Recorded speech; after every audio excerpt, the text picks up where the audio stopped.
Bom dia, irmãos. Primeiramente, obrigado. Queria agradecer as orações aí, quem lembrou. Tive um acidente semana passada aí.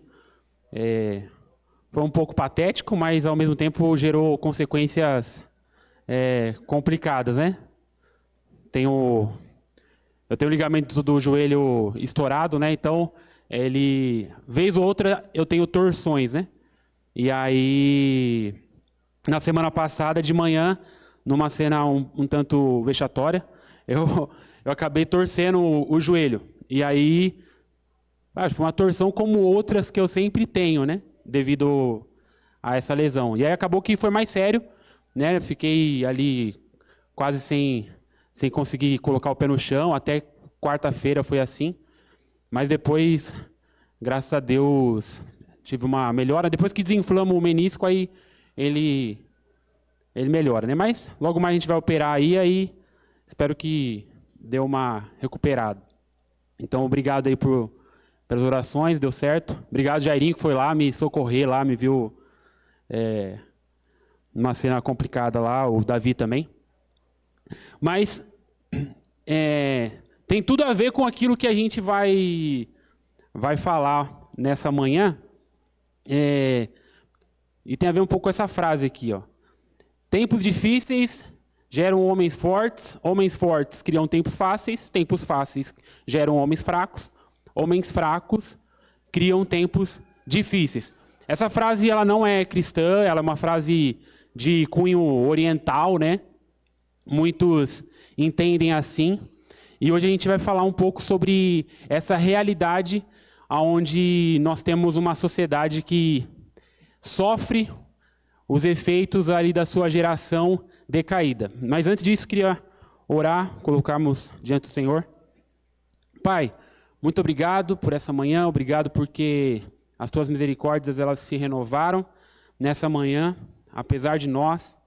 E nós somos gratos, Deus, porque nós temos um relacionamento contigo e que é muito mais pela tua graça e misericórdia do que por nós, porque muitas vezes nós falhamos, muitas vezes nós vivemos como se não tivéssemos um Pai tão presente, amoroso como o Senhor é para conosco.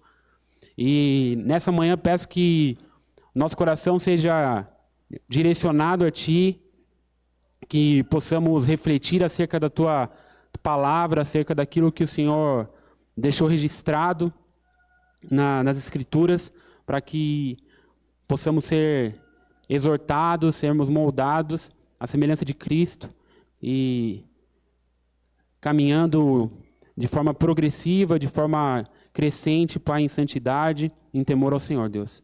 Muito obrigado pela vida de cada um, pedimos por aqueles que ainda não chegaram, Pai, e essa é a nossa oração, em nome de Cristo. Amém. Alguém já conhecia essa frase? É uma frase que corre aí, né? Às vezes a gente vê em alguns locais. E eu peguei essa foto aqui, porque essa foto aqui ela atende duas gerações. O primeiro lá de cima, quem é ele? Quem sabe? Fábio Júnior, cantor famoso aí, ali principalmente ele ainda produz música, né? Mas da década de 80, da década de 70. E abaixo está o filho dele. Ele tem não sei, acho que tem um nome, né? Mas o apelido dele é Fiuk. E por que eu coloquei essa foto aqui? São um encontro de gerações, é uma família. Então, ali o Fábio Júnior, né? Tem músicas famosas, Alma Gêmea, Pai. E debaixo o filho dele. E há um tempo atrás, devido a um reality show que esse rapaz participou, o filho dele, ele ficou muito famoso por uma postura um tanto quanto quase que afeminada, um tanto quanto se colocando numa posição de inferioridade pelo fato de ser homem e tudo mais. Algo que é decorrente de uma cultura atual, que alguns vão chamar de cultura woke, vão chamar de uma cultura um pouco mais progressista e tal. E ele ficou, assim, foi visto de uma forma um pouco vexatória. E aí criaram algumas tirinhas, né?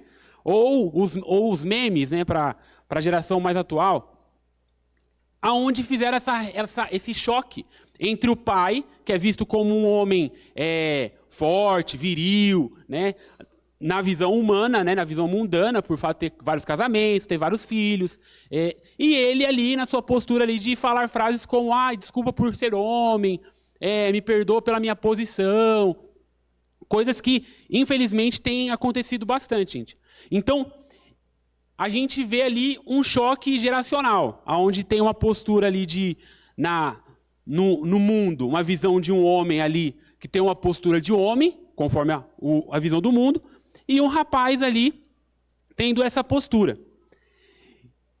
E isso nos mostra um pouco de que a geração, a nossa sociedade, ela tem uma visão, ainda que incorreta, ainda que deturpada, com elementos de influência de uma cultura onde o homem é homem e a mulher é mulher. Só que a gente vem vendo, né, principalmente vocês que têm já netos, filhos, vocês percebem que parece que hoje as gerações elas estão um pouco mais frágeis, elas já não sabem fazer tantas coisas. E aqui, nessa manhã, a gente vai ver uma história da palavra de Deus, onde a gente visualiza e a gente percebe como a decadência moral de uma sociedade ela faz com que o que ela faz com os homens que estão dentro dela, que fazem parte dessa sociedade. Então, uma decadência moral que influencia de tal maneira os homens que fazem parte dela. E aqui eu não vou fazer a gente não vai demonizar as novas gerações e tudo mais, até porque eu estaria indo contra eu próprio, né? Então, nós temos pessoas aqui em várias faixas de idade. E eu concordo que a minha geração é uma geração hoje que tem tudo muito mais fácil. Então, para você fazer um estudo de Juízes hoje, você tem uma forma de fazê-lo como era feita há 30, 40, 50, há 300 anos atrás. Então, alguns dizem, né, alguns estudiosos aí das gerações Z e X, que os últimos 20 anos avançou-se em tecnologia do que se avançou nos últimos 200. Então, hoje, os seus netos, os seus filhos, essa galera aí, que é a geração X, a geração Z, eles têm acesso à comunicação, à tecnologia, à informação de forma muito mais rápida. Então, tem o seu lado bom, e isso ninguém duvida. Porém, a gente percebe como isso, de alguma forma, vai influenciando e vai mostrando um pouco como essa geração... Opa! Ainda bem que o telhado fica. Vamos lá. Então, como isso acontece, como isso influencia os homens. E aqui, homens, a gente vai perceber como homens, principalmente, né, sexo masculino, mas também as mulheres que fazem parte dessa sociedade em decadência moral.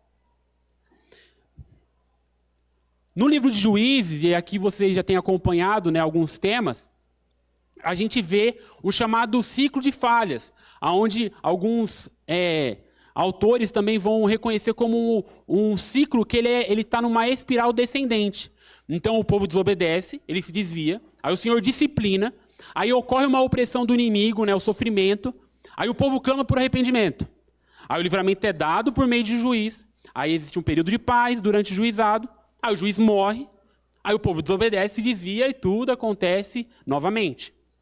Só que é interessante que essa observação em relação a essa espiral descendente é que parece que cada vez mais o ciclo ele vai parecendo ficar mais danoso.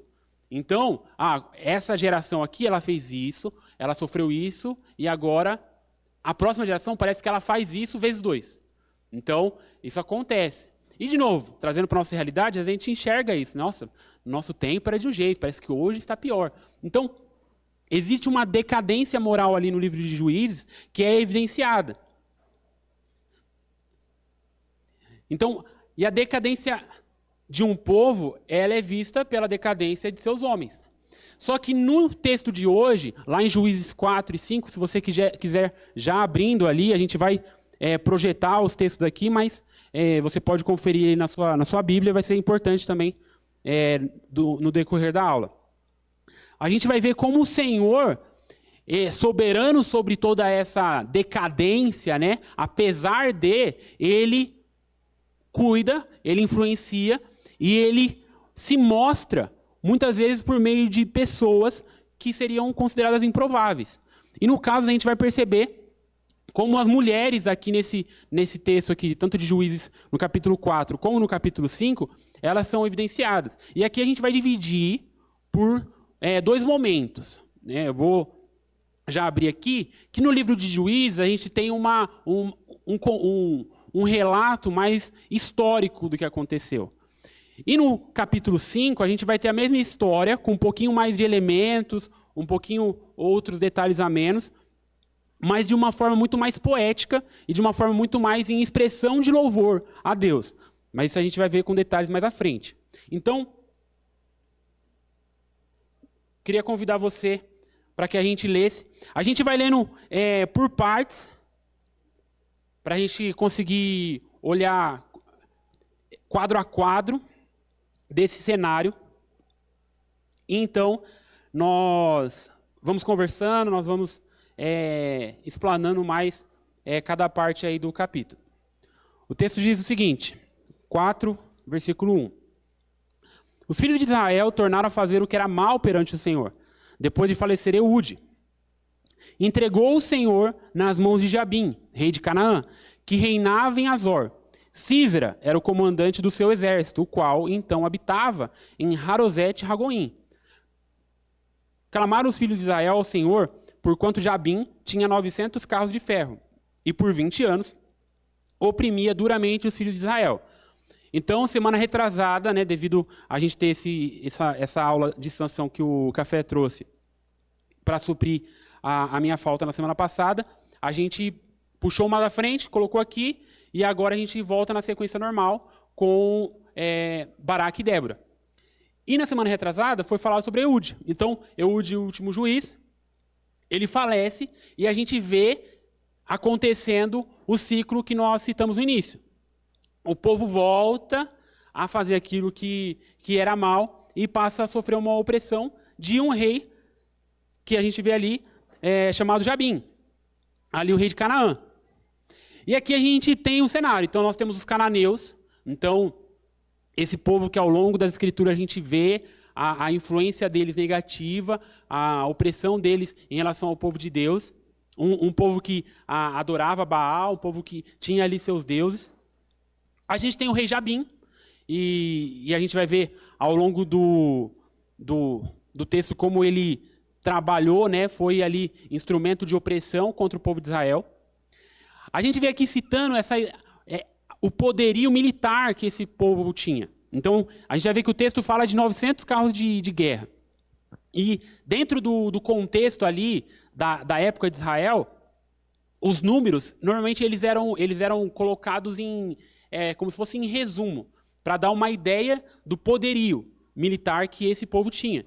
Então, esses 900 carros aqui, eles podem ser 900 destacamentos, ele pode estar citando um número resumido para expressar uma ideia de grandiosidade militar. Então a gente tem uma opressão, porque a gente tem um povo que tem um poderio militar gigantesco, então uma opressão que ocorre contra o povo de Israel.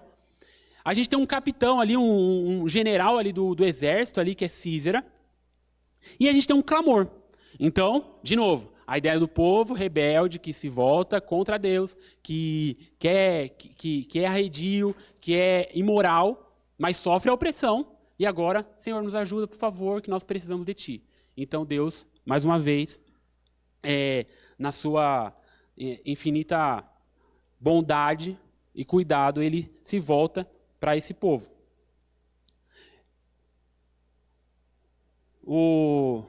Em alguns comentários, né, como esse aí do John Alton, ele diz que o número de carros envolvidos, como eu falei, é tão grande que alguns eruditos consideram até um exagero. Então, números exagerados, às vezes, eles eram usados no Antigo Oriente Próximo para engrandecer essa força do oponente e acrescentar maior glória ao comandante ou à divindade que ia alcançar a vitória. Aqui também, se você quiser depois pesquisar mais, algumas questões que a gente não vai entrar, mas que às vezes são perguntas que nós trazemos. Deus mandou matar? Né? Porque a gente vê muito sangue em Juízes, né? A gente vê muito muitas guerras, muito horror, né? E depois você pode aí pesquisar, você coloca lá Deus Mandou Matar. Esse é um podcast muito legal aí, de um irmão lá do Sul. E aí você pode ouvir, né? Lavando louça ou ir no carro.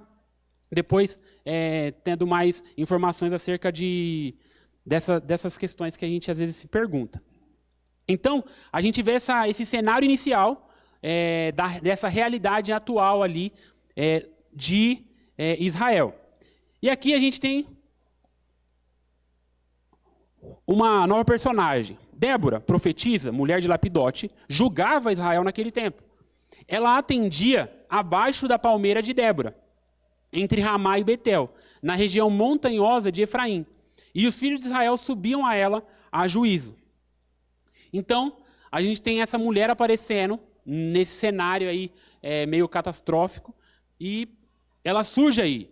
E a gente vai ver algumas características de Débora. A primeira é que o texto fala que ela era juíza. E aqui a gente vai entender ao longo do texto que Débora tinha um papel ali, e o capítulo 5 vai nos confirmar isso. Então, às vezes a gente vai fazer uma ponte lá no capítulo 5 para dar um respaldo para a gente aqui no capítulo 4. Ela vai dar a ideia de que ela julgava as questões de Israel. Então, as pessoas aqui, como a gente vê, elas subiam. Então, Débora era até uma mulher que não estava ali no centro ali de Israel, né? Ela vivia meio ali numa região mais afastada. Então, as pessoas subiam a ela para levar as suas questões. E o texto do capítulo 5 vai mostrar Débora como uma mãe de Israel. E a gente vai ver isso mais à frente. Então, Débora tinha esse papel ali de julgar os acontecimentos, as questões entre as pessoas de Israel. E aqui a gente começa a ter um pouquinho da situação de Israel. Porque o texto ele evidencia que uma mulher, né, em tempos de que a gente vai ver que acontece uma decadência moral, uma mulher é colocada numa posição de exposição, onde ela tem que julgar as questões entre as pessoas ali de Israel. E aqui fala que ela ficava ali debaixo da palmeira, conhecido como palmeira de Débora, né? Então o autor lá, olhando para trás, ele escreve já colocando como sendo a palmeira de Débora. Então Débora ali, a juíza. Mas Débora também, ela tinha essa liderança civil. E em que sentido? Muito provavelmente, por essas questões dela ter esse papel de atuação ali, num patamar ali de evidência, a gente vai ver, é a pessoa que vai falar com o nosso amigo Baraque. Então, mandou ela chamar a Baraque, filho de Abinoão, de Quedes Naphtali, e disse-lhe: porventura, o Senhor Deus de Israel não deu ordem, dizendo: vai e leva a gente ao monte Tabor, e toma contigo 10.000 homens dos filhos de Naphtali e dos filhos de Zebulon, e farei ir a ti para o ribeiro de Quizon, a Cisra, comandante do exército de Jabim, com seus carros e as suas tropas, e o darei nas tuas mãos. Então, Débora tem essa posição de falar com Baraque, e de quase que: Baraque, não era para você ir para uma guerra aí? E chamar os seus destacamentos aí, chamar as tribos para que vocês lutassem contra? Então, ela tem essa posição aí de uma liderança civil ali, de ter ela tem acesso ao general ali do exército para falar com ele. Então, o comandante ela tem acesso ao comandante. E ela liga a Baraque. E a gente percebe que ela tem até uma postura de quase como: Baraque, você não está fazendo o que Deus falou para você fazer. E eu estou aqui para te dar um toque para ver se você se liga. Então, até aí, a Débora juíza e essa liderança civil. Só que a gente percebe também que Débora ela era uma profetisa. Então ela tinha esse papel de falar aquilo que Deus tinha dado a ela para alguém. Então ela não falava da parte dela, Débora estava fazendo algo que Deus lhe tinha dado para fazer. E a gente vê isso na continuação do texto.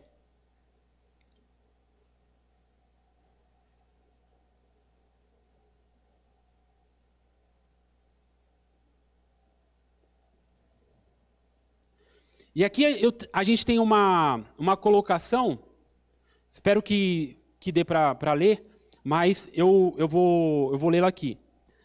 Ao levantar Débora e incluir essa história em sua palavra inspirada, Deus envia uma mensagem encorajadora sobre as mulheres e seu potencial de servir a Deus de maneira ativa, até mesmo em meio às piores maldades. Já vimos que, quando a maldade não é restringida, com frequência, as mulheres são as maiores vítimas da opressão da parte dos homens cruéis. Contudo, algumas das luzes mais brilhantes surgem nesses lugares mais tenebrosos da história da salvação, provenientes de mulheres que são chamadas para servir a Deus e que o fizeram fielmente, desempenhando papel crucial na história da redenção. Então, esse é o livro O que Deus diz sobre as mulheres, dessa autora Kathleen Nelson, ou Nelson. E a gente percebe que Deus, ele usa mulheres. E Débora é mais uma dentre tantas que a gente vai ver no Antigo Testamento e também no Novo Testamento. Só que é interessante a frase dela, que mesmo dentre as piores maldades, mesmo em meio à decadência moral de uma época, Deus levanta mulheres ali e, por meio do seu Espírito Santo, as direciona para que elas façam aquilo que Deus quer que elas façam.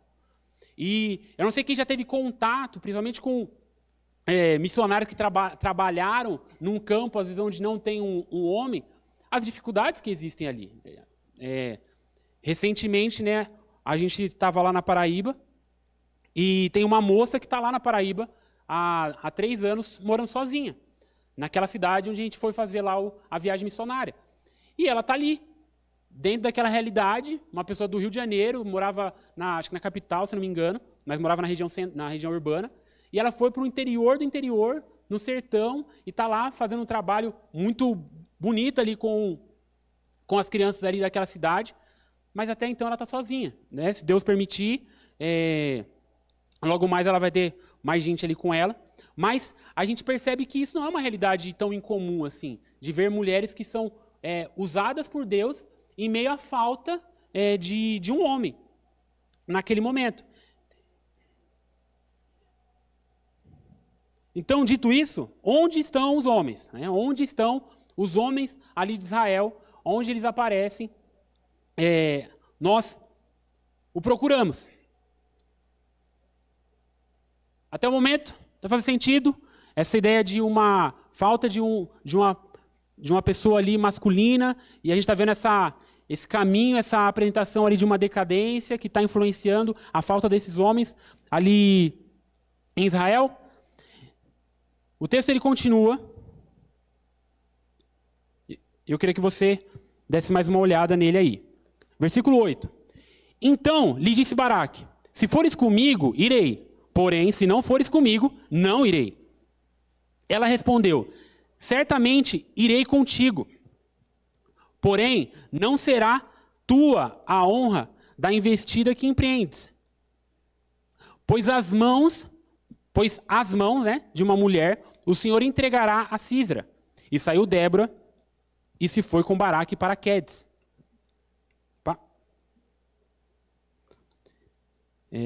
Desculpa. E saiu Débora e se foi com Baraque para Quedes. Então Baraque convocou a Zebulon e a Naftali em Quedes. E com ele subiram 10.000 homens, e Débora também subiu com ele. Então, a gente tem aqui talvez a grande resposta da covardia do homem aqui no nosso texto de hoje. E que a gente vai entender por que ela é uma covardia e por que o texto ele evidencia isso, tá? Aqui, só para você ter uma noção, o monte aqui que a gente vê está aqui, ó, Monte Tabor. Aqui está o Mar da Galileia, né, que a gente conhece bastante, e o monte está um pouquinho aqui à esquerda aqui, e aqui são as tribos e da onde elas vieram, ok? Então, os naftalitas, a gente vai ver que depois outros se juntaram, mas de início a gente vê que só Naftali e Zebulon ouvem o chamado ali de Baraque. Mas dentro dessa ideia, dessa conversa de Baraque com Débora, o Tim Keller, no comentário dele sobre Juízes, e que a gente tem usado bastante aqui, ele tem dois caminhos. O primeiro caminho que ele identifica assim, ele chama de uma visão pessimista acerca da resposta de Baraque. Então, Baraque não crê naquilo que Débora lhe fala, e ele restringe a sua ida para a batalha, ao ser lá no Monte Tabor, apenas se ela fosse com ele. Então a gente vai ver que na NVI, você está vendo ali, ó, mas saiba que por causa do seu modo de agir, a honra não será sua. E a gente vai ver que existe uma diferença, não sei se você olhar na sua Bíblia, se ela for Ara, ela está escrita de um jeito. Né? Por causa daquilo que você empreendes, ele usa esse termo. E na NVI a sua Bíblia vai estar escrito, por causa do seu modo de agir. A honra não será sua. E quando eu li esse texto, eu falei, nossa, onde é que eu estava que eu nunca tinha percebido isso, né? E às vezes tem alguns textos que a gente tem que olhar de novo, a gente tem que ler, porque é um pouco difícil. E esse texto aqui, de Juízes em si, é um texto difícil, é um tipo de hebraico complicado, onde você tem algumas divergências em relação a como traduzir algumas palavras. E nessa visão aqui, identificada como uma visão pessimista do Tim Keller, a fé de Baraque seria percebida apenas lá no versículo 14, que a gente vai ler mais adiante, e que é registrada lá em Hebreus 11, 32, levantando Baraque como alguém, como um exemplo de fé. E aqui a gente tem um chamado, um entendimento que foi uma tradução dinâmica, ou seja, nesse método aqui, o tradutor ele tenta passar a ideia que o autor original ali queria colocar no texto. E isso é muito interessante, pode parecer só um preciosismo da nossa parte, querer olhar para isso e tal, mas é interessante a gente olhar isso. Por quê? Por causa que nessa parte verde que você está vendo aqui, que é a sua parte em NVI, não tem uma tradução correlacionada. E aí você fala, meu Deus, estou lendo uma Bíblia que não está errada, vou jogar fora. Não, não faça isso. Mas isso aqui é uma forma de você fazer a gente chama de tradução dinâmica. Então, aí você tem que consultar os universitários, né? E esse cara aqui, né, esse moço que trabalhou aqui na nossa igreja há um tempo atrás, e hoje é um cara muito entendido, então a gente joga as questões difíceis para ele. E aí, ele explica que a frase hebraica, no sentido original, o autor coloca como, por causa do caminho que tu andastes, relacionado a Baraque. Então, Baraque, por causa do caminho que tu andaste, a honra não será sua. Então, alguém falou alguma coisa? Desculpa. Isso, a honra não será sua. Então, dentro da visão pessimista.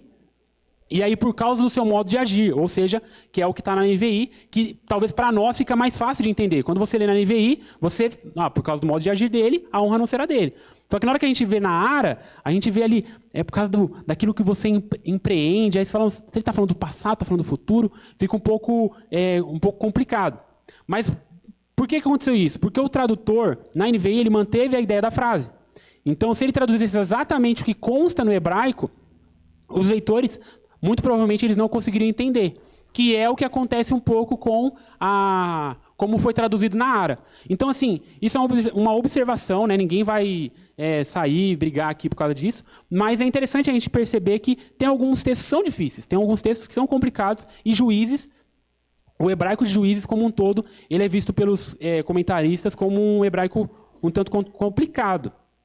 E eu tenho que falar para vocês que na primeira aula eu tinha uma visão um pouco mais otimista, mas depois olhando, né, e aí você começa a verificar um pouco e tudo mais, e eu conversando lá com o Tiago, lá que foi meu professor, ele explicou, aí eu fui ver de novo, eu falei, não, acho que eu estou mais agora pessimista, acho que Baraque foi um bananão. Então, só que a visão otimista, como assim descreve o Tim Keller, aí ela muda um pouquinho, aí olha como ela coloca. Débora não repreende Baraque de maneira específica, mas apenas ela dá a ele uma afirmação profética de um fato que o Senhor iria revelar a ele. Então, e aí o texto da Ara talvez dá um pouco mais essa impressão de não ser tão específico acerca das atitudes de Baraque. Então, porém, não será tua a honra da investida que empreendes. Lá de novo, na versão da Ara. E aí a fé é notada desde esse momento. Então, são duas visões, tá, acerca de que momento Baraque tem essa percepção de uma fé genuína, de entender aquilo que Deus queria. Então, são essas duas percepções. Apesar de hoje ter virado a casaca, ter sido, agora eu sou um pouco mais pessimista, a gente vai tentar trabalhar aqui com um equilíbrio, tá? Onde Baraque ele fazia parte de uma sociedade decaída, mas ele especificamente se provou fiel, apesar de sofrer uma influência dessa geração fraca, da qual ele fazia parte. Irmãos, isso acontece muitas vezes, né? Então, não acontece? Às vezes, a gente, nosso meio, a gente tem medo, né? Pensando nos homens aqui. E eu falo isso por mim, né? Eu estou namorando e eu comecei a falar sobre casamento. Aí a perna já tremeu já, e eu não tenho problema em assumir isso, né? Porque é uma responsabilidade, né? E eu estou falando de uma moça que está lá no Pará, né? Aí o pai dela é investigador de polícia ainda, já falou assim, e aí, você vai levar minha filha daqui para morar em Atibaia? Aí, tipo, ele coloca o revólver ali, aí ele conta todas as histórias dele de perseguição a bandidos no Pará. Aí eu falo, não, tá bom. Mas, enfim, então acho que faz parte da nossa realidade, né? Nós somos falhos, mas existe uma influência que está sobre nós. E quem trabalha ali, né? Aqui a gente tem diversas profissões aqui representadas. E quantas vezes a gente vê, né,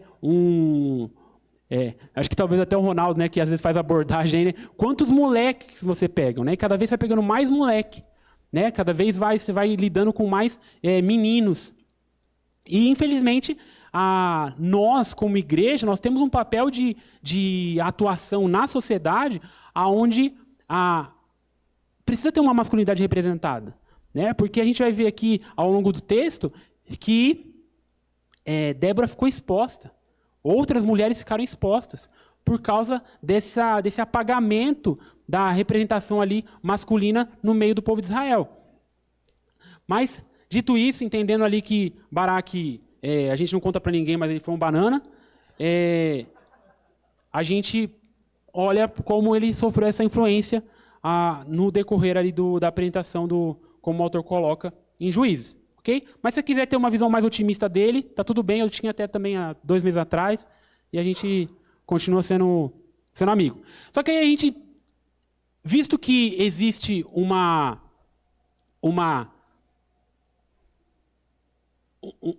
ausência masculina e essa aparente exaltação, essa apresentação maior de Débora, né, sendo visto ali como alguém que tinha uma postura representativa ali no povo de Israel, a gente tem que trazer uma questão, e porque isso acontece no nosso meio, só que assim, não tem polêmica, é para a gente conversar mesmo. E hoje, Débora, ela seria uma pastora? Pode responder.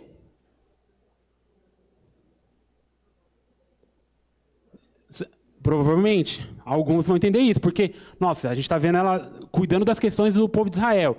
Ela está vendo ali, ela conduzindo ali. Opa! E, infelizmente, eu coloco infelizmente aqui porque a gente vê em muitas igrejas essa relação com Débora até um pouco bem ferrenha. Principalmente nos contextos mais neopentecostais, ou até pentecostais, fazendo essa relação com essa personagem do Antigo Testamento. Isso não é tão certo, né, tão correto, pelo fato de que as nossas relações com situações, personagens, até elementos físicos, né, do Antigo Testamento, ela não deveria ser feita como a gente vê hoje. Então você vai em igrejas, vai ter um castiçal lindo, né, tem uma arca. Você pensar que aquilo é um objeto de decoração, ok, alguns vão achar um pouco cafona, né? As gerações mais novas.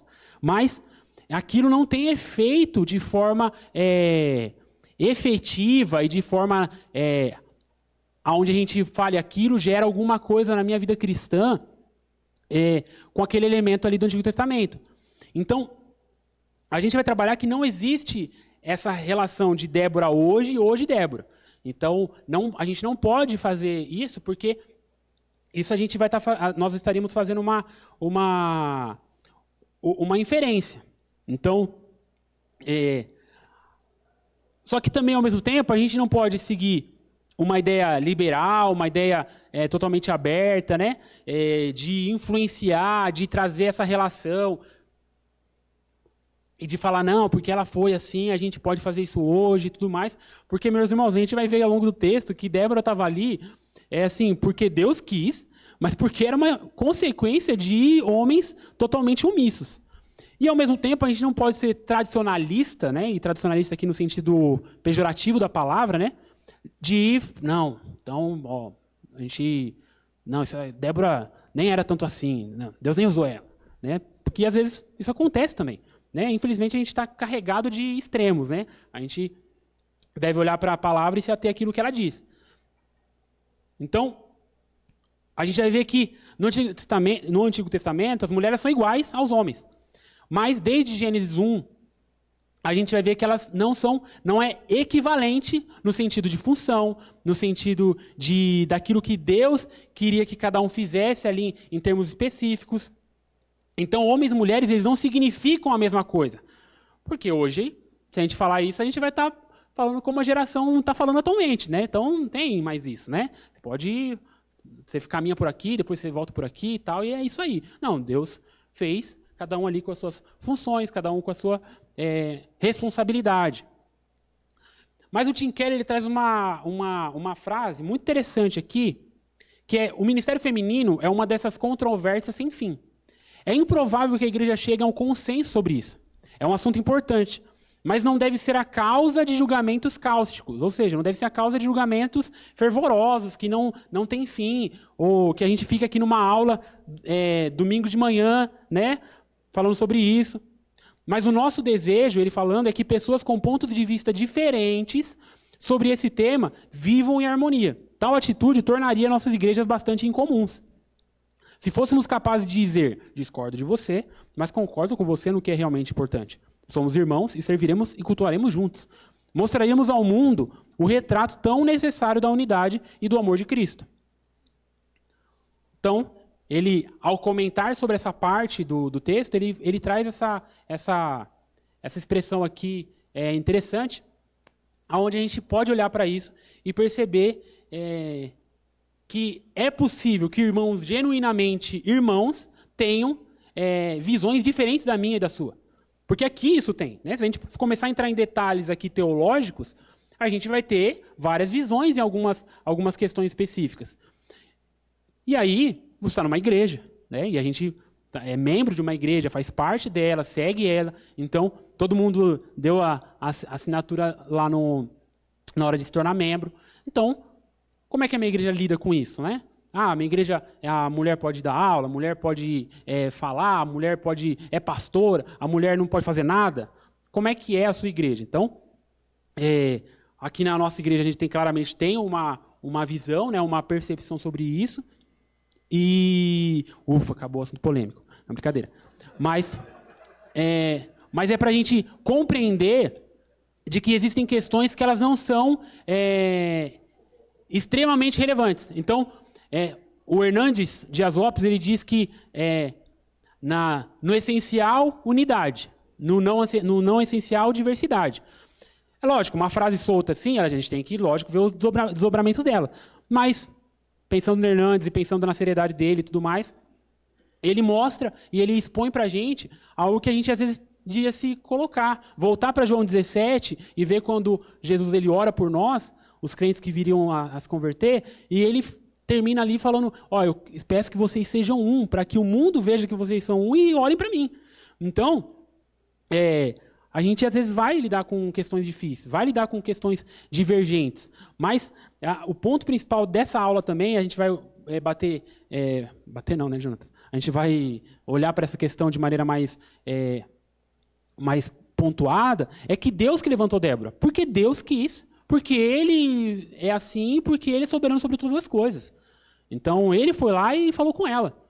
O texto não expõe o que Deus pensou, né? Não, isso não cabe a gente.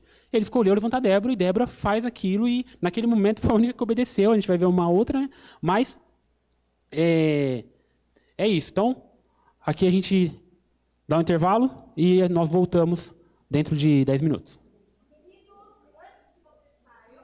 assunto aqui, só dizer que uma das bases, né, para a gente estudar, para a gente olhar esse assunto, deve ser, né, o Novo Testamento, né, a gente olhar para aquilo que Paulo fala, aquilo que nós vemos nas Escrituras ali, nos Evangelhos, acerca desse papel em relação a ministério feminino e tudo mais, né?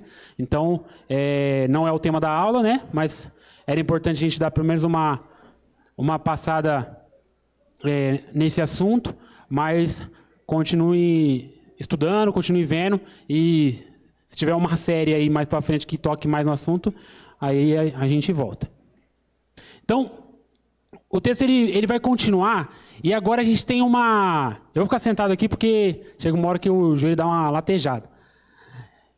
O texto ele continua, e agora a gente tem parece que é um trecho meio avulso, que a gente, ao olhar o texto, a gente se pergunta o que está fazendo ali, né?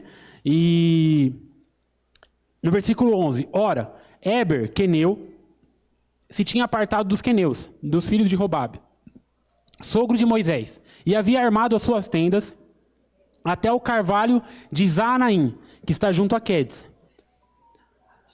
Então, esse versículo 11, ele aparece aí, citando esse rapaz, esse homem chamado Éber, queneu.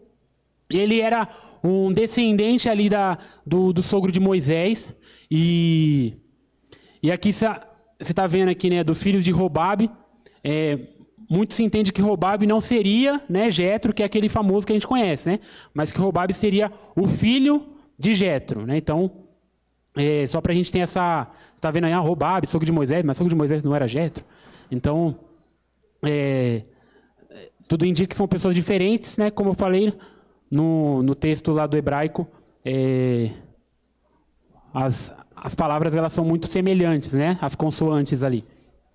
Então, fala que ele se aparta dos queneus, né, então ele sai ali ele era um estrangeiro que vivia ali em Israel, mas ele se aparta, ele vai morar à distância e constrói as suas tendas ali. O texto dá essa informação e ele volta, né, no relato acerca ali do que está acontecendo com Baraque, Débora e tudo mais. Aí no versículo 12, anunciaram a Sísera que Baraque, filho de Abinoão, tinha subido ao monte Tabor. Sísera convocou todos os seus carros, 900 carros de ferro, e todo o povo que estava com ele, de Harosete Ragoim, para o ribeiro Quizon. Então, agora, a gente está começando a ver essa guerra ter início, a coisa começa a ficar... a ação começa, e a gente... o texto ele continua. Versículo 14. Então, disse Débora a Baraque, dispõe-te, porque este é o dia em que o Senhor entregou a Sísera nas tuas mãos. Porventura o Senhor não saiu adiante de ti? Baraque, pois, desceu do monte Tabor, e 10.000 homens após ele. E o Senhor derrotou a Sísera, e todos os seus carros, e a todo o seu exército, a fio da espada, diante de Baraque. E Sísera saltou do carro e fugiu a pé. Então, o texto da guerra mesmo ele é bem curto. Então Deus foi lá, ganhou a guerra. E acabou. Só que aqui esse é o versículo 14, que a gente citou um pouco atrás, sobre esse entendimento de que alguns entendem que foi aqui que Baraque cai em si, percebe que, não, eu vou, né? Débora ainda dá mais uma chamada nele, né? Fala, Baraque, hoje é o dia, não tem como fugir. Entregou nas suas mãos, pega os caras e vão. Já? Nossa, esses isopores não se movimentavam tanto assim.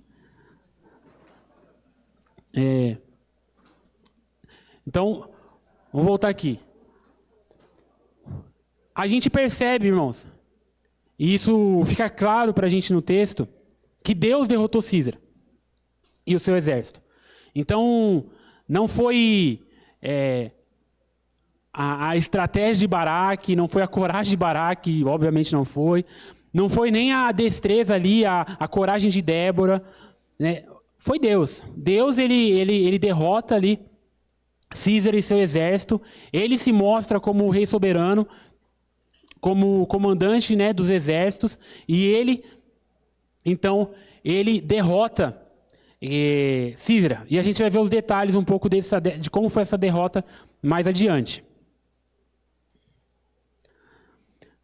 Aí aqui fala, mas Baraque perseguiu os carros, versículo 16, e os exércitos até Harosete e Ragoim.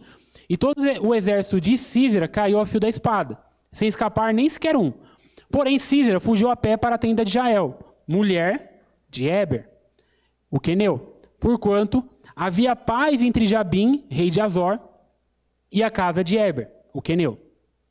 Então, eles ganham a guerra, vence ali o exército, só que o comandante, né, o Císera, ele vai embora, né? Então ele foge. E aqui a gente tem só uma ideia, né, desse caminho, né? Então aqui é o monte, né? Então eles descem, aqui eles pegam o exército, e aí esse caminho roxo aqui é o caminho que Císera foge aqui até chegar na casa de Éber. E aqui volta Éber. E aqui a gente percebe, mais uma vez, como essa decadência moral de Israel, ela evidencia acordos que não deveriam existir. Então Éber, descendente de Jetro, que viu tudo aquilo, que na verdade ouviu tudo que aconteceu com Moisés, que tem uma relação próxima ali com o homem levantado por Deus, a Bíblia deixa relatado aqui, que ele tinha paz com um rei totalmente devasso e imoral, que era inimigo de Deus. Porque o versículo 17 nos mostra que havia paz entre Jabim e Éber, entre a casa de Éber, né? Então, por isso que Císera, ele foge em direção à casa de Éber. Porque ele sabia que ali ele tinha um ambiente seguro. Então, dentro do povo de Deus, havia um homem que dava paz a um inimigo de Deus. Né? E inimigo aqui no sentido de alguém que estava lutando contra o povo de Deus. Né? Aqui não é no sentido de que a gente não pode receber pessoas que não conhecem Jesus, não tem nada a ver com isso. Mas a questão era alguém que estava ali lutando contra os seus, e eu estou recebendo ele para ele ter refúgio na minha casa. Então, havia uma paz que não deveria existir ali, entre essa casa e entre Jabim. E por isso que Císera corre até lá. Só que a coisa ela vai mudando de figura, e a gente vai vendo que Deus ele não deixa escapar nada. E isso aqui é um filme é um filme desses de ação antigo do John Travolta, e a gente vai ver que o Senhor, ele humilha os seus inimigos. E ele faz isso de uma forma muito, muito marcante, no sentido de que isso evidencia a soberania de Deus e evidencia quem Deus é e o que Deus dá importância. Então, esse filme aqui, no final dele, o personagem ali, o justiceiro, ele, né, o nome já diz, né, justiceiro, ele faz justiça com as próprias mãos, e ele humilha o homem ali, né, o que é o John Travolta, de uma forma a mostrar para ele aquilo que ele tinha feito com a família dele. Né? Então ele perde toda a família dele é assassinada, ele vai lá em busca de justiça. Um padrão de filmes de Hollywood. Mas o nosso Deus aqui, ele supera qualquer tipo de roteiro de Hollywood. No sentido de que o Senhor, ele mostra que a justiça dele, ela sim é uma verdadeira justiça. Então, a gente vai ver agora como acontece essa humilhação de Císera para evidenciar quem Deus é e para evidenciar o que ele dá importância. E essa evidência não é só para que Císera perceba, né? Porque Císera vai perceber porque morre. Né? Então, isso é fato. Mas para o próprio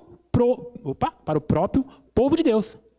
Então, o povo de Deus percebe e é exortado, é colocado na cara deles aquilo que Deus está fazendo e como ele faz. Então, a gente vai ver a sequência do texto, versículo 18. Saindo Jael ao encontro de Sísera, disse-lhe: Entra, senhor meu, entra na minha tenda, não temas. Retirou-se para a sua tenda e ela pôs sobre ele uma coberta. Então, aqui ele encontra Jael, esposa de Eber, né? Da casa ali, eles estavam na tenda. Então, ele entra ali sabendo que ali ele tem um lugar seguro. Então ele lhe disse: Dá-me, peço-te. Então ele disse: Dá-me, peço-te, de beber um pouco de água, porque tenho sede. Ela abriu um odre de leite e deu-lhe de beber, e o cobriu. E ele lhe disse mais: põe-te à porta da tenda, e há de ser que se vier alguém e te perguntar: há aqui alguém? Responde não. Então, é um bando de homem banana, frouxo, e no caso aqui ele não é nem do povo de Deus, mas ele também evidencia isso. E isso é uma percepção que a gente nota que a masculinidade bíblica, ela não se compara a nada que a gente vê nesse mundo. Ela não se compara a nada àquilo que a gente vê sendo exposto aí. Porque no mundo a gente vai ver ou aqueles homens que a gente já falou, né? Homens meio frágeis, né? Toda essa questão. Mas ao mesmo tempo a gente vai ver um outro oposto, de um machismo, né? De uma agressividade. Essa semana mesmo, né? Surgiu um caso de um homem que era cristão que matou a sua esposa, que era pastora, que era cantora evangélica e tudo mais. Então, assim, são coisas, gente, que estão do nosso lado, né? O Satanás, ele não é criativo, né? Mudam-se as épocas, mudam-se as gerações, mas parece que o filme é o mesmo, né? Com novos personagens apenas, com uma nova roupagem tecnológica, mas é a mesma coisa que acontece. Então, pessoas que não temem a Deus e que têm essa masculinidade totalmente deturpada pelo pecado. Então, ele vai ali, ele encontra essa mulher, e aí, Jael, versículo 21, mulher de Eber, tomou uma estaca da tenda e lançou mão de um martelo, e foi-se mansamente a ele, e lhe cravou a estaca na fonte, de sorte que penetrou na terra, estando ele em profundo sono e muito exausto. E assim morreu. Então, uma nova mulher aparece no cenário e ela faz aquilo que os homens de Israel não fizeram. Então, existe uma ironia divina aí, né? Então, uma aparente... realmente essa exposição, né? O Senhor está colocando na cara deles, aquilo que vocês não fizeram, aquilo que vocês, homens, não fizeram, as mulheres vão fazer. Só que aqui, lembra, gente, a gente está numa sociedade totalmente caída, uma decadência moral. Então, muitas vezes a gente vê Jael como uma mulher, nossa, ela cumpriu ali, e ela cumpriu de fato, mas também foi arregado ali algumas questões que aí são questões de entendimento do texto e tudo mais, onde ela fala que ela cobriu o Sísera, e naquele tempo não tinha coberta, não tinha essa maneira, então ela não colocou a cobertinha ali a mantinha nele e tudo mais. Ali dá uma ideia realmente de ela cobrir com o corpo ele, então... Alguns comentaristas vão entender que é realmente uma ideia sexual da coisa. Então, existe esse entendimento dessa cobertura, essa cobertura do corpo, né? Ela se colocou acima.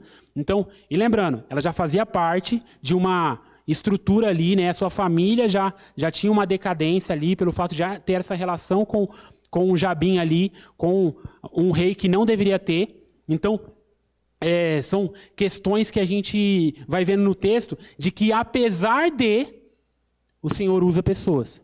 Apesar de, já é usada por Deus para cumprir os propósitos, né? Então, só para a gente ter esse entendimento que às vezes o herói não é tão herói assim, né? Mas ele é muito mais uma misericórdia divina do que algo que os homens fazem, que as mulheres fazem. Pode falar.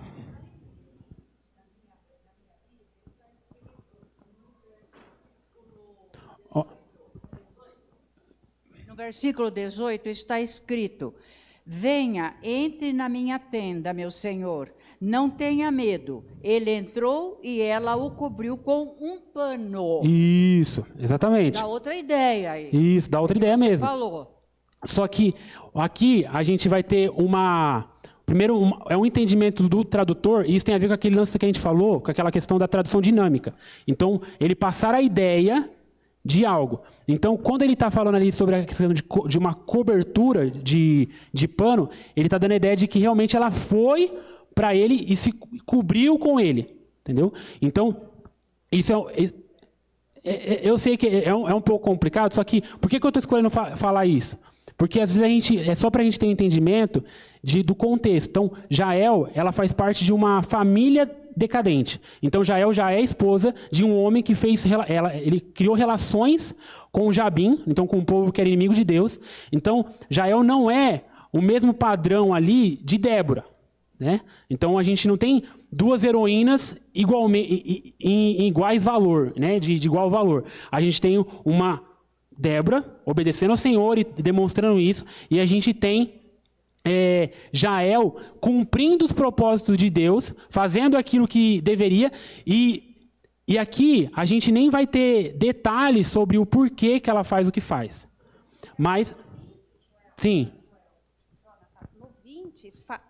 Mas no 20, logo fala assim, põe-te à porta da tenda e há de ser que, se vier alguém e te perguntar, aqui alguém responde não. Então, ela não estava com ele, ela estava daí na frente da casa. Isso, só que a gente tem que olhar a cena, não como coisas que elas acontecem. Então, ela deitou aqui, aí ele falou assim, vai para lá. Aí ela foi. E são cenas que elas demandam um contexto ali, um contexto mais complexo, né? Então, a gente olha o texto e às vezes me parece que ele chegou ali, deu 5 minutos, ela matou ele.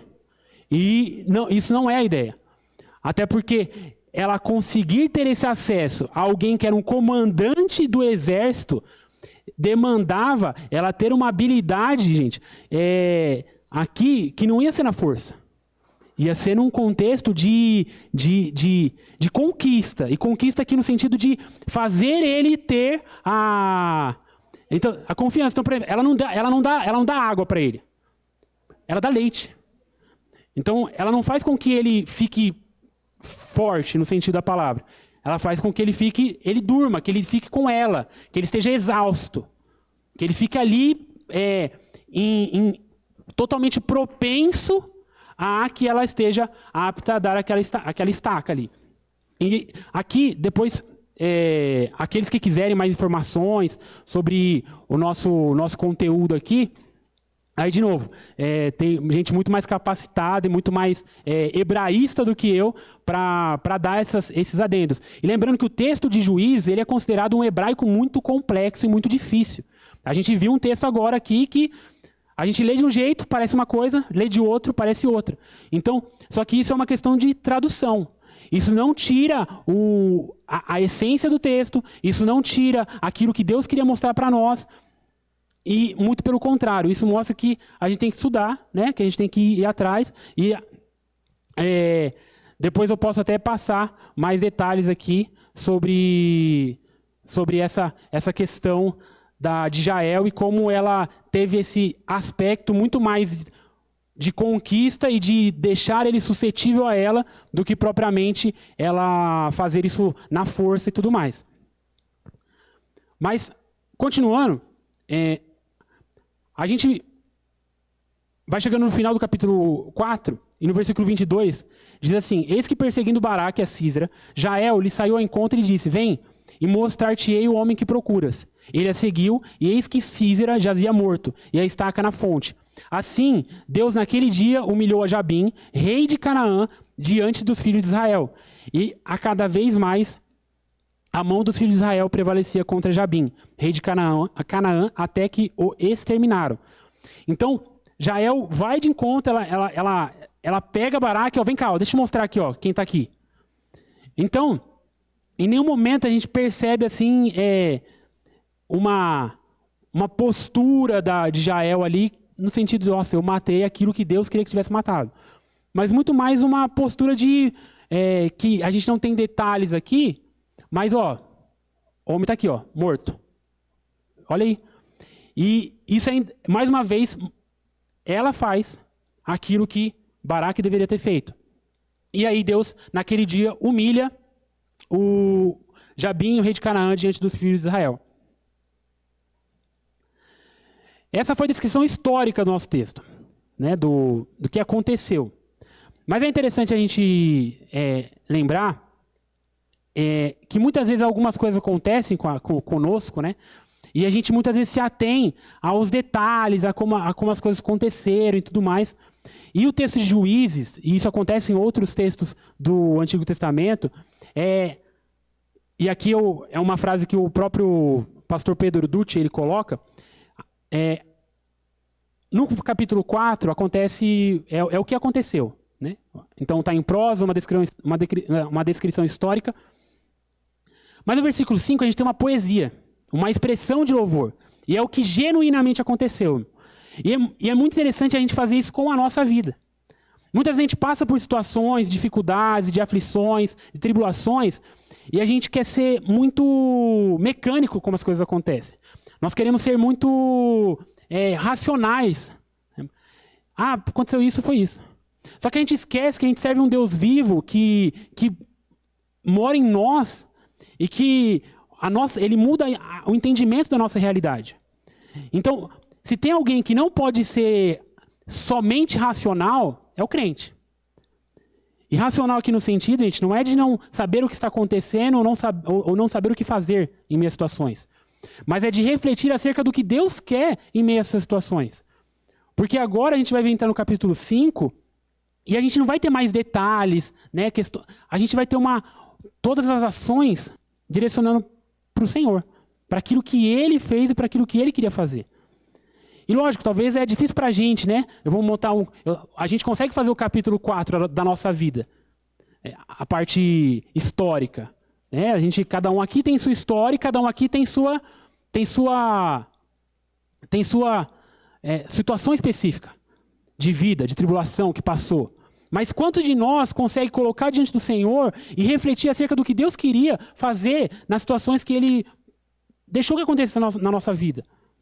Um ente querido que se vai, uma situação financeira que está aflita, um desentendimento entre irmãos, a falência de um negócio. Quantas coisas que acontecem. E às vezes a gente... aconteceu isso porque aconteceu. E essa semana, né, pensando nisso, né, é uma coisa simples. Mas na terça-feira, quando eu estava ainda com o joelho meio capenga, eu fui dormir com ele sem poder abrir, né?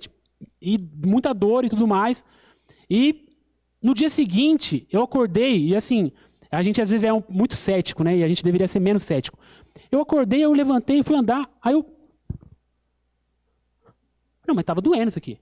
Ontem. Fui dormir com ele doendo. E aí, foi um momento tão assim de olhar para o Senhor e falar, Senhor, obrigado. Obrigado porque o Senhor fez isso. Obrigado porque o Senhor me deu esse presente, porque o Senhor me ensinou isso, me ensinou com essas coisas. E às vezes é um joelho que a gente machuca vestindo uma calça e numa cena de Trapalhões. Mas às vezes são outras situações que acontecem que a gente olha para elas e percebe elas e a gente passa e nem raciocina sobre elas. Mas foi um domingo onde eu vi irmãos que foram lá na minha casa e foram família comigo. E me ajudaram e me levaram para o hospital e cuidaram de mim. Tanto o Jairinho, depois o Davi e a sua família, que me acolheu. Então assim, Deus me ensinou que se eu não tenho mãe hoje, mas eu tenho mães numa igreja. Nossa, como eu não percebi isso. Nossa, Deus me ensinou que eu tenho que ser mais cuidadoso ao vestir uma calça e talvez acordar mais cedo para ir para a escola dominical. Deus me ensinou que se Ele quiser me usar, Ele vai me usar no projeto de futebol. E se Ele não quiser me usar, Ele não vai usar e o projeto vai continuar sem mim. Porque, então, a gente ter esse entendimento de que as situações elas não acontecem à toa. Elas acontecem direcionadas por um Deus santo, poderoso, Rei dos Reis, que cuida de tudo e que direciona tudo. Então, meus irmãos, eu estou até perdendo talvez tempo aqui, mas é para a gente olhar para a situação e eu queria que vocês, talvez de alguma maneira, saíssem daqui impactados como eu fui, de falar, Senhor, eu não quero que nada na minha vida aconteça sem que eu não olhe para Ti e que eu não reflita naquilo que o Senhor quer fazer com isso. Amém? Então, o texto ele vai continuar ali no capítulo 5, e a gente não vai ler tudo, até pela questão do tempo, mas eu queria observar algumas questões aqui. Primeiro, versículo 4, versículo 5. Saindo tu, ó Senhor, de Seir, marchando desde campo de Edom, a terra estremeceu, os céus gotejaram, sim, até as nuvens gotejaram águas. Os montes vacilaram diante do Senhor, e até o Sinai diante do Senhor, Deus de Israel. Então aqui, no Cântico de Débora, a gente tem essas expressões que elas evidenciam o quê? Naquele momento ali aconteceu uma chuva no meio da guerra e no meio da situação de conflito ali entre o povo de Israel com o exército de Sísera. E a gente vai ver que o Deus da chuva, ele foi humilhado pelo Deus de toda a criação. Então Baal, ele é considerado o Deus da chuva, e Deus, de forma soberana e muito até bem-humorada, irônica, ele usa da chuva para atolar os carros dos exércitos ali do rei Jabim e do comandante Sísera. Então, o Senhor estava cuidando da guerra. O Senhor era o maior estrategista ali da guerra. E aí, isso mostra que os cananeus ali, com o seu Deus, não foram capazes de vencer e de se sobrepor ao Senhor. Então, isso é uma primeira observação que o capítulo 5 nos traz. Aí, versículo 7 até o 9. Ficaram desertas as aldeias em Israel. Repousaram até que eu, Débora, me levantei. Levantei-me por mãe em Israel. E aquilo que a gente falou no início. Escolheram-se deuses novos, então a guerra estava às portas. Não se via escudo nem lança entre 40.000 em Israel. Meu coração se inclina para os comandantes de Israel, que voluntariamente se ofereceram entre o povo. Bendizei ao Senhor. Então, Débora ali está trazendo de que o meu povo não levanta mais a espada. O meu povo, eles escolheram não lutar. Eles estão... Isso é uma opção impensável para o homem de Deus. Né? Você é um homem ou um rato? Né? Aquela famosa pergunta. E isso é um incentivo para nós, seja homens mais novos, homens mais velhos aqui, que a gente precisa lutar. Né? A gente não pode colocar a nossa esposa numa condição de que ela vai ter que suprir as necessidades. É lógico que em determinados momentos, em situações específicas, às vezes acontece. Mas quantas situações foram resultantes de homens que não foram homens, mas foram ratos. De homens que não assumiram a sua posição. De que não exerceram uma masculinidade bíblica. E as consequências, elas vêm. Elas existem. E provavelmente no nosso meio aqui tem pessoas que foram marcadas e sofreram o resultado de um homem que não foi homem. Um homem que foi um menino. Um homem que foi um covarde. Um homem que foi um adúltero. Um homem que foi alguém que não valia nada. E a gente está vendo isso aqui, ó. Juízes 4 e 5 nos mostra isso. Então, isso é uma opção que não existe para o homem de Deus. Aí a gente vai para o versículo 16, depois que na sequência do texto ali no meio, ela ainda vai citar as nações que ficaram de fora. E aí no 16 ele pergunta, por que ficaste entre os currais para ouvires a flauta? Entre as facções de Ruben houve grande discussão. Então, por que vocês ficaram lá na plantação, nos currais de vocês, ouvindo flautinha? Por que vocês ficaram com discussão, gente? Era para lutar. Gileade ficou do além do Jordão, ficou longe. E Dan, por que se deteve junto a seus navios? Por que você ficou lá cuidando dos portos ali? Azer se assentou nas costas do mar e repousou nas suas baías. Ficaram lá na prainha, curtindo uma fresca. Só que Zebulon é o povo que expôs a sua vida à morte, como também Naftali nas alturas do campo. Então, o verdadeiro homem de Deus, ele está disposto a morrer. E é isso que a gente vai ver Paulo falando lá em Efésios. É isso que a gente vai ver Jesus fazendo. Então, o verdadeiro homem de Deus, ele se dispõe a isso. Se alguém tem que morrer, que seja eu quando eu casar com a Elis Laura, se Deus assim permitir. Mas, quem é que está morrendo na nossa casa? Né? Quem é que está morrendo na nossa família? E Débora vai cantando isso. E a gente percebe que nós somos abençoados quando lutamos por Deus, por mais difícil e custoso que seja. Isso o Tim Keller escreve lá no comentário dele. Então, é difícil? É. Ninguém falou que ia ser fácil. É custoso? É. Mas nós temos uma bênção que vem diretamente do céu. Então, ainda que a gente esteja em situações talvez pareçam difíceis e a gente esteja talvez não tão esperançoso, a gente deve olhar para o Senhor e entender que a gente vai ser abençoado com bênçãos espirituais. E se não vermos elas tão aparentes aqui nesse mundo, talvez quando estivermos com Ele. E aí, com certeza. Aí lá nós vamos sermos abençoados plenamente. Amém? E por fim, a gente já chega no final. Bendita seja sobre as mulheres, Jael, mulher de Éber, o queneu. Bendita seja sobre as mulheres que vivem em tendas. Água pediu ele, leite lhe deu ela. Em taça de príncipes, ele ofereceu nata. A estaca estendeu a mão e ao maço dos trabalhadores à direita. E deu o golpe em Sísera, rachou-lhe a cabeça, furou e traspassou-lhe as fontes. Aos pés dela se encurvou, caiu, ficou estirado. A seus pés se encurvou e caiu. Onde se encurvou, ali caiu morto. Então aqui tem um relato sobre Jael, que apesar de quem era, ela foi exaltada. Isso é um tanto irônico para nós, porque ela cumpriu aquilo. E a gente viu semana passada, Sansão, um homem devasso, mas que cumpriu no fim da sua vida aquilo que Deus o quis.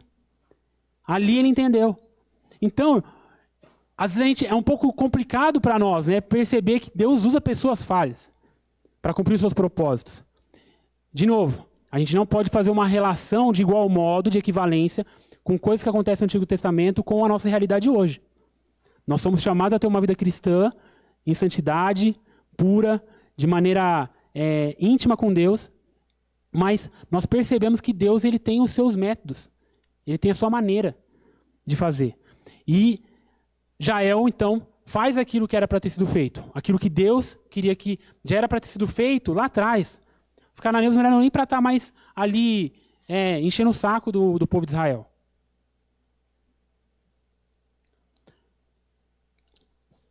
E aí, aqui tem um trecho que é citado como a mãe de Sísera falando isso, né?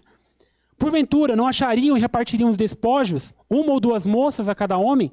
Para Sísera, estofos de várias cores de bordados, um ou dois estofos bordados, para o pescoço da esposa? Assim, ó Senhor, pereçam todos os teus inimigos, porém os que te amam brilham como o sol, quando se levantam no seu esplendor. Então, meus irmãos, não é de hoje que homens imorais saem à guerra e pegam mulheres para se utilizarem dela. A gente está acompanhando uma guerra onde a gente ouve falar disso. Então, aqui, a gente vê no versículo 30 que existia uma, né? Ó, você pega tal mulher, você leva essa aqui, entendeu? Então, existia eles estupravam mulheres, eles se aproveitavam de mulheres quando eles invadiam outras nações. E aí, uma frase que eu achei fantástica do pastor Emílio: o homem que usava mulheres como objetos é morto por um objeto usado por mulheres. Por quê? Por causa que Jael, ela tinha o trabalho ali, lembra, eles estavam numa tenda, e o trabalho ali da montagem ali, das estacas e tudo mais, ele era destinado às mulheres. Então, por que ela pega uma estaca? Ela pega uma estaca porque ela sabia lidar com uma estaca. Ela sabia trabalhar, manusear com aquele instrumento. Então, ela faz e ela mata ali o comandante Sísera. E por fim, irmãos, o que a gente aprende com tudo isso? O que a gente pode tentar sair daqui compreendendo um pouco mais acerca da palavra de Deus? Primeiro, que a decadência do povo de Deus envolve todas as esferas da sociedade. Então, quanto mais o povo de Deus se aparta, quanto mais o povo de Deus sai das esferas centrais da sociedade, mais essa sociedade ela decai. Olha o que está acontecendo na Europa. Olha o que está acontecendo no Ocidente. Ontem, anteontem, a gente teve uma manifestação lá em Londres com milhares de pessoas ali não a favor da Palestina e pelas crianças da Palestina, mas a favor do Hamas. Então, ocorre uma deturpação moral na cabeça das pessoas. Aquilo que deveria ser óbvio não é mais óbvio. As pessoas passam de ver que a grama é verde. E aí você começa a explicar para eles, fala assim, a grama é verde. Só que, aonde é o berço do protestantismo? Londres, gente. Ali, toda aquela região. Então, a gente vê isso. Apesar de nós e da situação, o Senhor nos usa. Só que eu tenho que estar disposto a estar com a estaca levantada ali, né? Eu tenho que estar pronto. E você não precisa ser alguém tão inconstante como Baraque, talvez alguém imoral como Jael, talvez alguém que não é a sua responsabilidade principal, como era com Débora. Talvez você pode estar no teu lugar, onde Deus te colocou, da maneira certa, correta, porque Deus vai usar a gente. E é melhor ser usado assim, né? Perto de Deus, junto dele, intimidade com ele, até para a gente ouvir ele melhor. Deus é soberano sobre todas as coisas. E com tudo ali meio avulso. Sobre tudo, gente. A gente vê aqui, no final, Deus estava direcionando tudo. Cuidando de tudo. E a gente tem que se lembrar disso também. O Senhor cuida de nós. A glória, ela é sempre do Senhor. Então, a glória é de Deus. Não é nossa. As coisas boas que acontecem, Senhor, a glória é tua. Se a gente faz as coisas que faz, e se a coisa não deu certo, Senhor, glória a Deus também. Vamos trabalhar, vamos se esforçar, vamos orar. E aí a gente tem que olhar para o nosso Cristo. Jesus Cristo, ele é o exemplo de perfeito homem. Ele é o exemplo de masculinidade. Ele é o exemplo de humanidade que a gente precisa seguir. Ele é aquele que a gente precisa olhar e ser como ele. E a gente percebe isso quando a gente lê os evangelhos, quando a gente vê toda a palavra, o Antigo Testamento apontando para ele. Aqui a gente vê, né, Naftali é o povo que se foi à morte, é o povo que se expôs à morte. Opa! A gente vai ver que lá na frente, Jesus, ele se expôs à morte. Então, queria terminar com essa frase aqui do Davi Murk. Em dias de crise de identidade sobre a masculinidade e a feminilidade, em que homens se transformam em mulheres e mulheres em homens, quando seriados e filmes populares debocham de homens como bobões incompetentes, indecisos, frágeis e fracos, quando há falta de líderes servos de caráter em nossos lares, nossas igrejas e nos governos do mundo, mais do que nunca, precisamos de homens refeitos em Cristo que se pareçam cada vez mais com Jesus. Então, que isso seja uma busca nossa, para que nós sejamos homens e mulheres parecidas com Jesus, mas que tenhamos homens aqui que se exponham, estejam dispostos a se expor à morte. E cuidar de suas famílias, cuidar da sociedade, investir nos seus filhos, e a gente veja uma mudança no nosso meio, né, onde a gente está presente no nosso trabalho, na nossa casa, na nossa vizinhança. Amém? Vamos orar? E ao final, se alguém tiver alguma questão, quiser falar, a gente está aqui disponível. Senhor Deus, muito obrigado porque o Senhor é bom, obrigado porque, apesar de nós, o Senhor nos usa, apesar de muitas vezes a gente fazer aquilo que é errado, às vezes até não estando num relacionamento tão íntimo com o Senhor, não estando numa vida tão relacional contigo, certamente a gente vai ter relatos aqui de momentos que o Senhor nos usou, apesar de nós não estarmos tão perto do Senhor, estarmos talvez à parte do Senhor.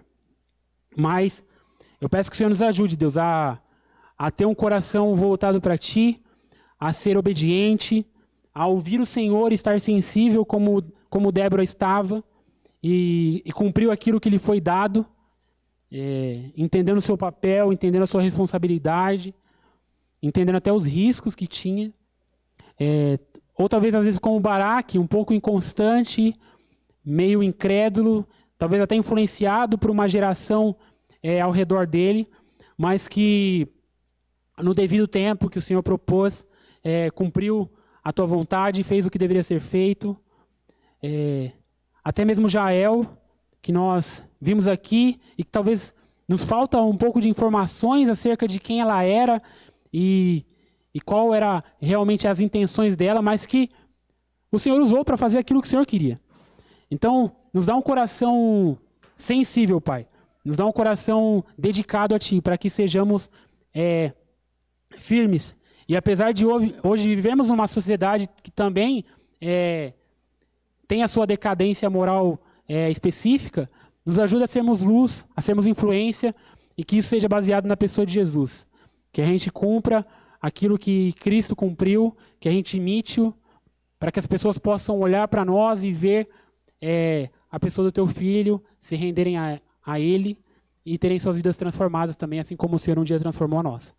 Peço por esse restante de domingo, por essa tarde, pelo culto à noite, nos traz dispostos a Te adorar em comunidade, Pai, e ouvir a Tua palavra mais à tarde também. Essa é a minha oração em nome de Jesus. Amém. Bom domingo a todos. Deus abençoe.